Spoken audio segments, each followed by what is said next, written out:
Still some Zoomers. Huh?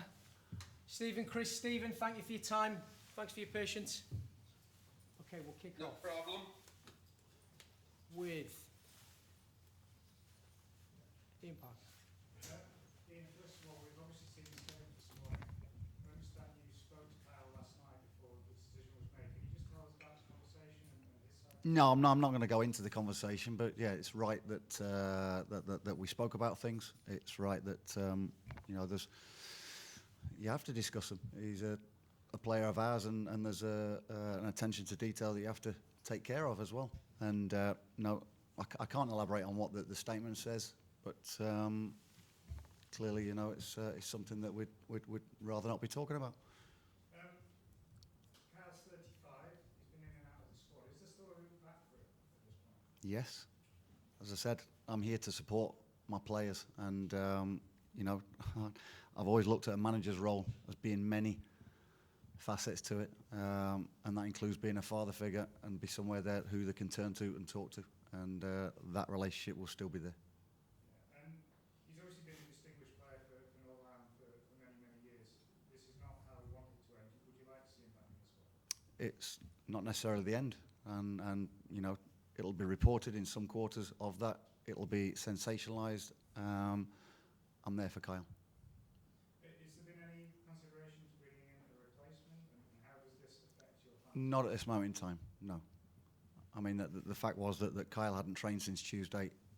He's got a back problem as well, and that's something that was part of the thoughts going behind it as well. Yeah, so how does this affect your plans for these 2 games? No, we're fully focused now. Look, the squad are aware of the situation.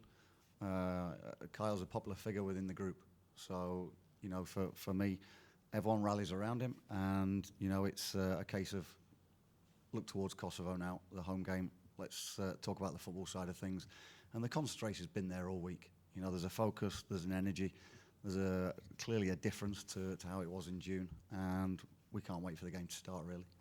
Thank you. Stephen, just ask a couple. There was obviously a lot of frustration around results in June. How important is it to get a win on the board tomorrow? Yeah, it's massive for us. 2 really important games. Just for moving forward, we want to try and get a win here, especially at home for the fans, because they've continued to back us. Obviously, results haven't been what we would have liked to this point, but we're just focused. We've had a full week's training, which has been good for us, something we don't usually get. So hopefully some of the things we've worked on in training, obviously in the last few days, will show in the game, and we can get that positive result, and hopefully that'll be the catalyst for us moving forward. And what did you learn from the game in Pristina that you can take into tomorrow?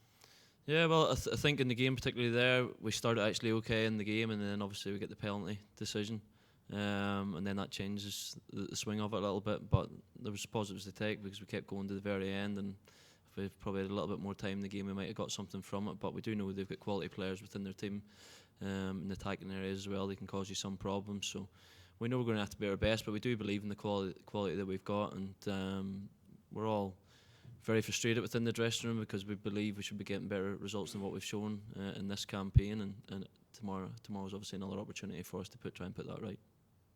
Cheers, Ian. Mark? Ian, can I just ask you to clarify one thing? The statement to me was, it brought up more questions than answers, but has Kyle been withdrawn from the squad because of the incident or because of his back? Through discussion on both things, that's what the statement's there for. That's why you're always going to pick holes in a statement, and what about this, what about that? We're not going to elaborate on it. It is now pending an inquiry with his club, and it's not for us to state anything on that. So I can't elaborate anymore, Mark. So the IFA aren't conducting any sort of further things? You've had your chat last night? He's not our contracted player. He's with us at this moment in time, but he's contracted by Kilmarnock. They pay his wages. They own his contract, and it's for them to conduct the inquiry. Bit more positive. In terms of the game, the Cyprus game, obviously the last game here, how pleasing was it just to see the character of the lads? Obviously they could have buckled at one stage in that game, but we came back to get that draw. Well, I felt first of all it was a bit hard on us to be 2-0 down chasing the game, but that's the situation it was, and that you've got a group of boys that were put together literally 2 weeks previous to that, introducing names, never met each other before, and still to have that character that he's there, that he's recognised, that he's part of our DNA, you know, still instilled into that, which included the young boys. You know, it was the starting 11, it was the lads coming off the bench. To get a result, to get a point out of that one, and again, similar to the Kosovo game, if the game's gone on any longer, I think we had the momentum in that as well. But you know, we don't want to be chasing games. We know that the first goal is an important thing. It's talked about quite often by managers and coaches, and you know, it's something that we want to make sure that we're ahead, we're in control of a game, we are creating chances, but we're solid at the back. Maybe one for Dave actually. Just in terms of, like, I think you're probably the first to admit that the results weren't what anybody wanted in June. Do you think there's a bit of a false narrative around it all because so many players were missing and there was young players involved and all of that? Yeah, Criticisms from our listen, we don't, from our own point of view, don't think any of us want to look for any excuses. Of course, there's different factors within that.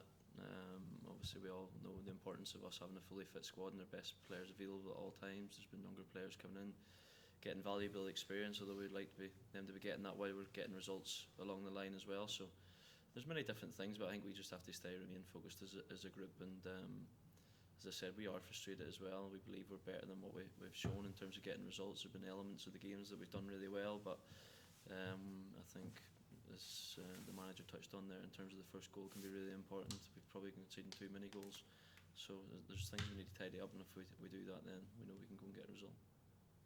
Cheers, Mark. Gareth, guys, I will say, as Ian says, the Kyle Lafferty issue is now subject to an ongoing live investigation. There'll be no more questions about that. We're here to talk about football. Please respect that. Gareth. Stephen Perry. Good. Just, I think it felt nice tomorrow night, fans turning out once again. How much do you sort of share their frustrations and how much you want to sort of put in a big performance and get that win? Yeah, it's as much for them as for ourselves, to be honest, because they continue to back us, and I know there's obviously been a little bit said about their feelings with the summer games, but I'd say that's a shared frustration really for everybody, the coaching staff, the players, ourselves, because we do believe we're better than what we've shown in terms of those results. But I'd say tomorrow night's another opportunity for us. We have a good week's training. It's been a positive week so far, and we want to go out and pin a performance and hopefully send them home happy. How impressed have you been with some of the sort of new players, younger players, Glenn Kofi Bauer, Conor McMahon, an Irish League player who's been in as well? Yeah, I think new players coming into the squad always bring an energy to it, and that's been again the case this week. So delighted to introduce them, but as it sort of touched on there, it's important whenever they come in, the senior players really lead and from the front and make that transition for them as easy as possible as well. Just finally, Ian, how's the mood been this week in the camp? Obviously the results didn't go your way in June, but other two games looked quite positive. No, I sense as soon as the lads came in, and you know, you bring in a different group. There's more experience there. There's more of a familiar look to the squad, and you know, doesn't matter whether they were here in the summer or not. They still feel the effects of it. They'd have watched the games in the summer and felt for the lads, you know, working hard, seeing them working hard, and not getting anything for it. So you know, there was a focus on let's get that first win. Let's get that. Make sure that we're not looking at the dropping down a league in the Nations League, and this might be the last time that we're together before the Euros next year. So, you know, everybody wants to be involved in that, and that's something that we want to be winning games. Like Davo said, we're not hiding our faces. We know that those results have not been good enough off the back of, you know, 2 previous windows where there was a high, there was positives. You know, it changes that quickly, and we know that we have a chance now to kind of make up for that a little bit and give the fans something to smile about. It's a full house. It's sold out. Hopefully it's bouncing. It's a Saturday evening, and hopefully they can go home and look forward to a pint, having won the game. Ian, obviously if the results don't go your way this week, there's a possibility that Northern Ireland, strong possibility, could be in pot 5 for the Euro 2024 draw. How big a disappointment would that be for you, and how big an obstacle would it create going into the next campaign? Yeah, because there's been a lot of work put in down the years to get our coefficient better and our ranking better, and that's enabled us to get, you know, a decent draw in previous campaigns to try and you know, get ourselves to the major tournament. So no, we don't want to go to pot 5. It makes the task a lot harder. when it comes to the draw next month, and then when the tournament starts in March. So it's massive. The players are aware of it. We're aware of it as a group, and we want to make sure this game has probably had a feeling of a World Cup game or a European Championship game, and that's nobody's taking this lightly at all, and I like that feeling. Stephen?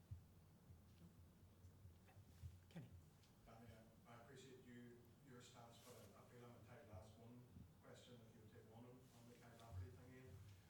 Kenny, I don't think we can say anything more about that. It's a live investigation. We had a few at the beginning. I don't think I'm what now, number Yeah. six. Listen, and that was this is an open press conference, Kenny. We were reasonable at the beginning, but that is fairly firm. I'm sorry. Do you want to talk about football? Great. Yeah, but I do want to talk about football. Great. But Kyle Lafferty has made these comments, which are appalling. They're not in dispute, and I would like Ian's opinion on the damage that these can do. And there's a lot of great work has been done by the IFA over recent decades, and comments like this are extremely unhelpful. And I appreciate Ian has to stand up for his players, but I think also at times perhaps we need to express an appreciation of the damage that can be done to society. Listen, what I will say, Danny, is and yes, there has been a lot of work put in by the IFA, for cross community work, and that's important that will continue to happen. And that for me, it is something that is so important to this country going forward. And I'm not going to elaborate on what I've said about the Kyle situation, because it is now an inquiry, and that's for Kilmarnock to conduct. So it's wrong to comment on the actual incident himself. But what I will say is that, cross-community work that has been done by the IFA and will continue to do it is something that's backed by everybody. I appreciate that, Ian. Thank you for that. And just on the football in front, obviously the situation has been difficult for yourself, and I know some of the players that we spoke to earlier in the week have said that they would like the supporters to support in the right way, while appreciating that they're unhappy with results. Have you felt that pressure yourself from the crowd, and how do you feel? Oh yeah, when you're not winning games of football, you've got to expect that, and I do shut out the noise. I literally do. I don't read the press and listen to every little soundbite from radio, TV. For me, I know that the work that we're doing, the work that the players are doing, is something that will bear fruit, and I think we have to be patient with it. And I know fans will be frustrated. There's no getting away from that.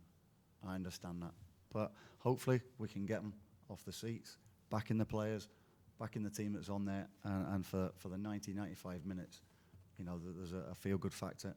And that's our responsibility to get them out of the seats as well. And we all know, I've been in the game long enough, Davo has, the players have seen it, some of the younger players have seen it even as well. So listen, they've had that experience, it thickens their skin a little bit, and for us, concentrate on doing the right things to go and get a result.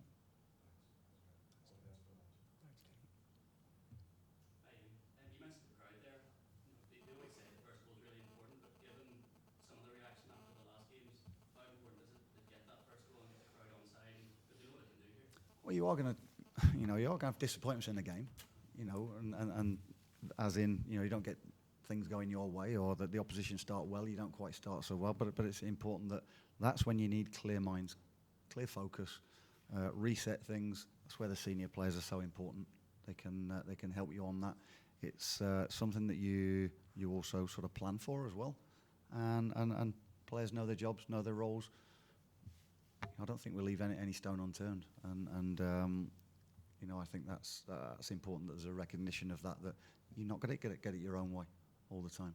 You are playing against an opposition, and they are quality opposition at this level, so you got to deal with it.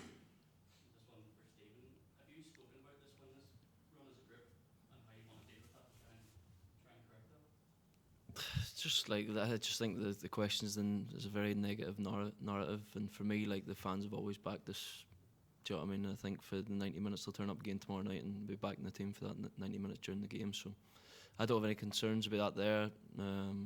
Obviously, we said after previous games there may have been a little bit of frustration that we've heard.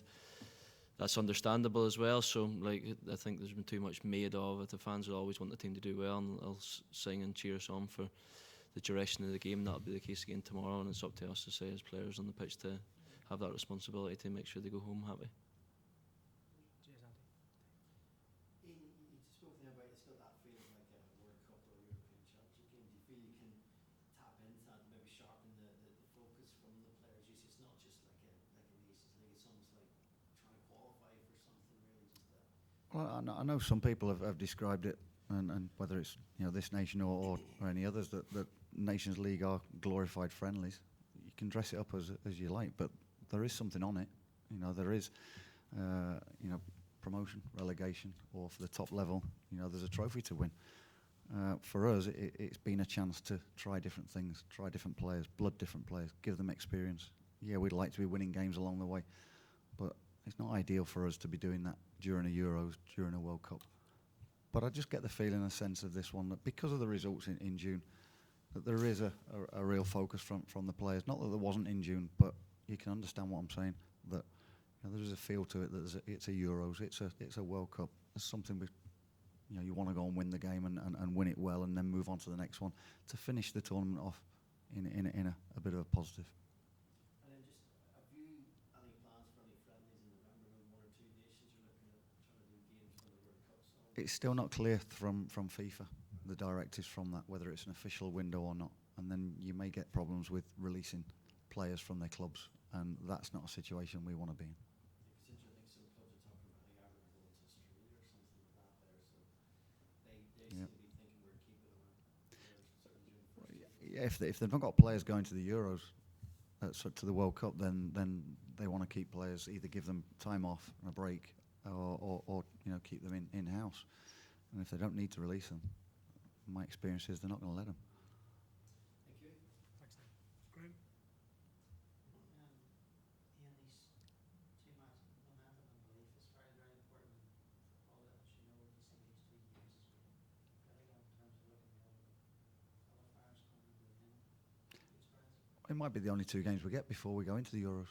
And say, I think, you work from window to window, and I've talked about the November-March scenario, where we finished the World Cup off strongly, drawing with Italy, beating Lithuania, and then we went away and 3 goals in Luxembourg, and obviously narrowly beaten by Hungary, who went and beat England twice in the summer. So it's all of a sudden, yes, 4 games, all in the space of 10 days.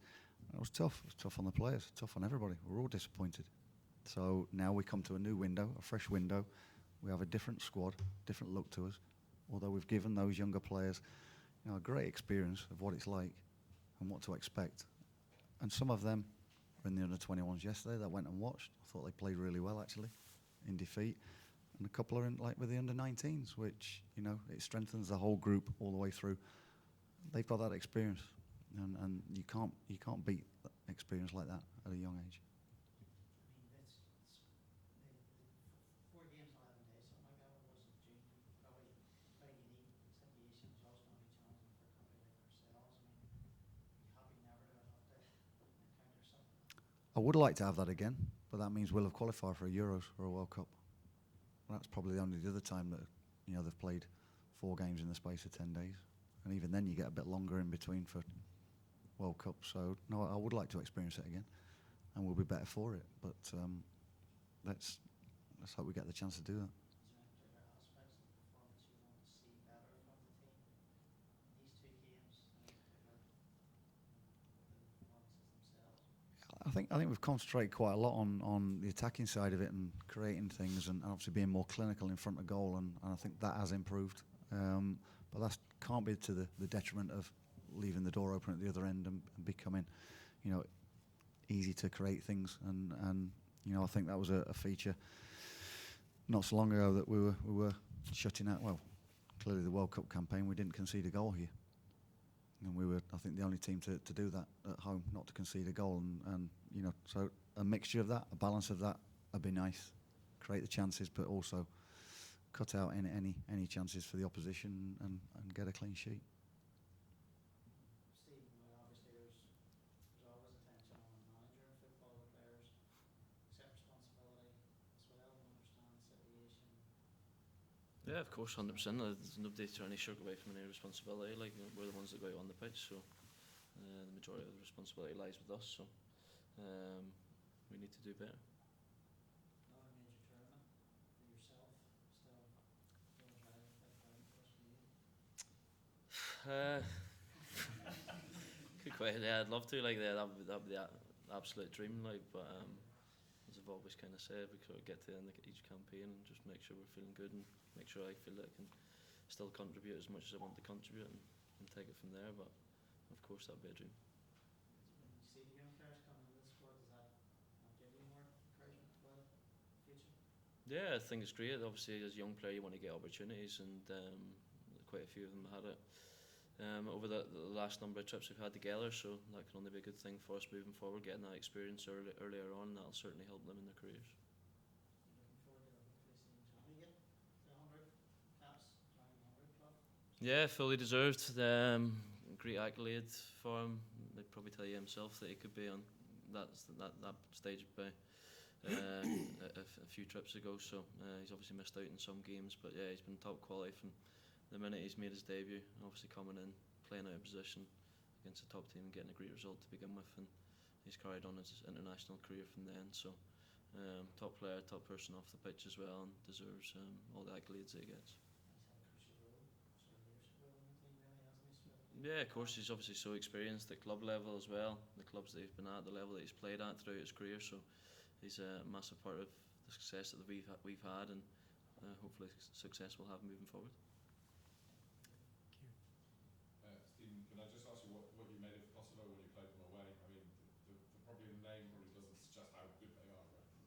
Yeah, obviously from a personnel point of view, a little bit of an unknown quantity until we did our analysis on them, but I thought they had some good players that can cause you problems, and it was a difficult match out there, so I expect the same again. There seems to be this lot of attention on the fact that it's very different to what it was in the summer. Is that because the weather's different, or is it not the end of the season and you're probably at it going for slightly, it's a different feel? Why is the feeling different? For me, I think personally for me, like every time you step over the white line, you want to win the game, so it doesn't matter whether it's in June or now. Like that's the competitive edge that we have as players, and we're just determined to go out and make sure we put in a performance that warrants getting the right result that we're all desperate for. Was there a sort of sense of that, we talked about the 4 games or 11 days, was there a sense that we're not coming into this camp, it's not as long as that, we don't feel we should be on holiday at this sort of time of year, like you may have felt like when you arrived here in June?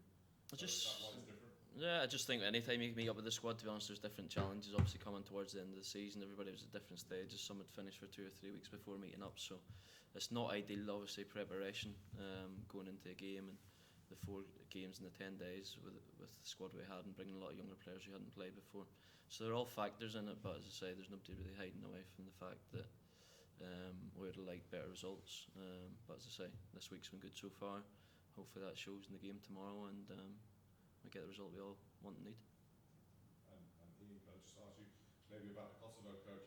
He's a kind of a well-known man in the game back in the day. Like, he played at big major tournaments, and he's a wily character. He's taken on a lot of international teams. Do you kind of look at, when you take on a manager like that, what they might be like, or what their experiences may be like? I do look at trends of coaches and what they tend to go and play with the team. Could they throw up something a little bit different? But no, certainly you say about the name, Alain Giresse, he's someone you grow up watching that French midfield and go, wow. But no, tomorrow for 90 minutes the admiration ends, and I want to get one over him. And just, what did you learn from playing them in the summer? I mean, do they travel well? Are they going to be used to where they come here? For us, it wasn't a surprise that they were decent on the ball. They were strong physically. I think they were confident going into it as well. And with the backing that they had, their crowd, I think that was a special atmosphere as well for them. And they have players who play in not just 1 or 2. All their players are connected with decent clubs in European leagues, whether it's in Germany, in Holland, in Turkey, France, in Spain. It's they're not. I've said they're in a false ranking position because they're such a young organisation. and they're still making their way up the rankings. So it's whether 107th, that's no rollover. They're a decent side. Cheers, Kieran. Over to the Zoom panel, Stephen Looney. Hello. Hey guys, thanks for your time. A couple of questions maybe I want to ask both Ian and Stephen. You're talking about Alan Shearess there. I just want to look ahead in terms of the group to Cyprus a little bit, managed by Gus Poyet. They've had a lift in results. They won all 4 games in June. They're already promoted. I know it's a wee bit further ahead, but do you think that'll help the fact that they're already promoted? Do you think that'll help or hinder Northern Ireland? I.e., do you expect them, like on the one hand, there'll be the confidence you'd imagine, the other hand, he might rest players. Greece. For me, Stephen, I haven't looked at Greece. I've watched the Greece game back that we played against them, and I've watched their last game against Kosovo. Of course I have, but I haven't concentrated all my time on them. They are in a position, yes, won the group. They'll be promoted from the group. When we come and face them, it's all about us, really. I can't really preempt what their team will be. I'm sure they'll want to finish on a high as well. So, you know, it'll be a tough ask going out there as well. But no, a lot of focus, as you'd probably expect me to say, all on Kosovo. Steve, I'm just wondering, I mean, I might be a bit cheeky here, but did you ever play against Gus Poyet?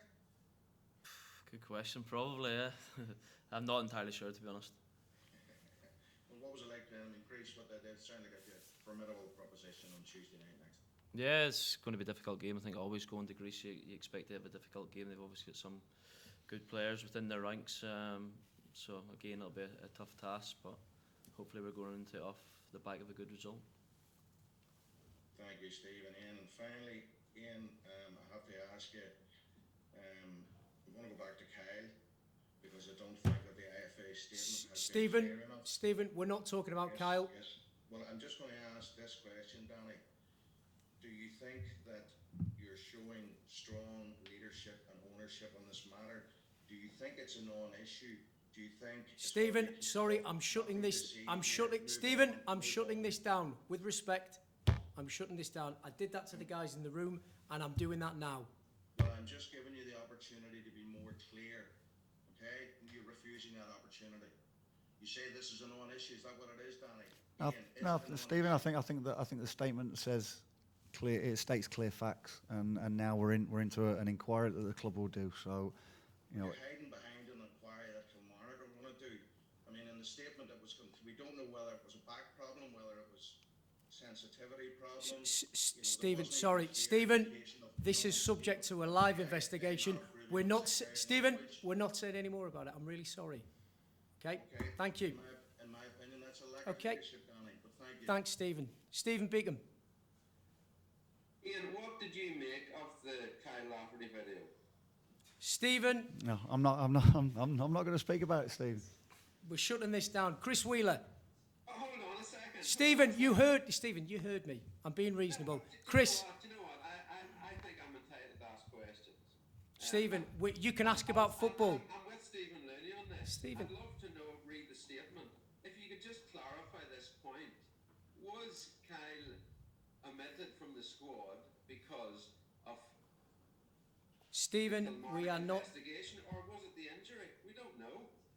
I'd love to know the answer to that. Stephen, And do you know what? Ian is the Northern Ireland manager. He's got one of the most important roles in Northern Ireland society, and I think that's a very fair question.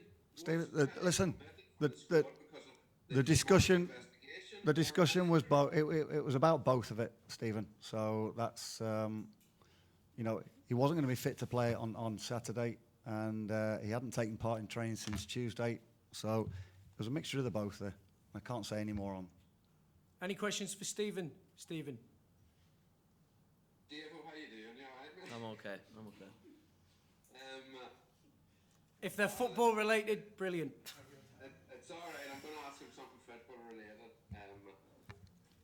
The match against Kosovo last time around obviously didn't go according to plan. What can we do differently to make sure it does this time, Dave? I think we just want to get off to a good start in the game. Obviously, if we get the first goal, that would be important for us. Give us something to build on. Being a home game, it's a little bit different for us as well. And I think there's obviously different areas that we can improve on from that game, and it's just about getting that balance. I think that's always one of the key things for us, is having that balance, that we're still solid but still carrying that threat going forward, because we've shown at different times against really top opposition that when we are a bit more defensive and solid, that we can shut teams out, but it's just getting that balance between getting the attacking threat right as well and carrying that threat. Thanks, Dave. And last one for Ian. Ian, Northern Ireland is a very complex and complicated society. How important is it that you have everyone together, young and not so young, going forward in the light of what's happened over the past couple of days? Listen, I understand those complexities, although I've not lived here, growing up here, and having, lived with what's happened through the troubles and further forward, and how society is dealing with what's happened in the past, and hopefully going forward, it is a stronger, more together nation, and for me, we play a part in that by bringing a group of fans together that love supporting Northern Ireland, love supporting the football team, and for me, if you're winning games of football, that makes everybody happy. Good luck tomorrow night. Thank you very much. Cheers. Chris. No further questions from me. Thanks, Chris. All the best. Cheers. Okay, thanks everybody.